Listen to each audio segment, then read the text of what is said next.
সামনেই রবীন্দ্র জয়ন্তী, আর সেই উপলক্ষে বানিয়ে ফেলুন ঠাকুরবাড়ির এই সম্পূর্ণ নিরামিষ অনবদ্য রেসিপিটা দই আলু, যার জন্য আমি নিয়ে নিয়েছি হাফ কাপ টক দই।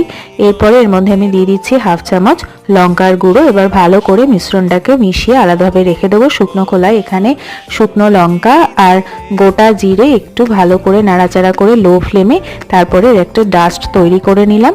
এখানে আমি ছোট আলু সিদ্ধ করে নিয়েছি, খোসাও ছাড়িয়ে নিয়েছি। তারপরে সর্ষের তেলে 1 মিনিট হাই ফ্লেমে ভেজে এর মধ্যে নুন আর হলুদ দিয়ে আরও 2 থেকে 3 মিনিট এরকম লাল হয়ে আসা অবধি ভেজে নেব। এরপরে লো ফ্লেম করে দইয়ের মিশ্রণটাকে দিয়ে 3-4টে কাঁচা লঙ্কা আর নুন মিষ্টি দিয়ে ভালো করে নাড়াচাড়া করে এরপরে একটু 1 বাটি গরম জল দিয়ে ঢাকা চাপা দিয়ে লো ফ্লেমে 10 মিনিট হতে দেব।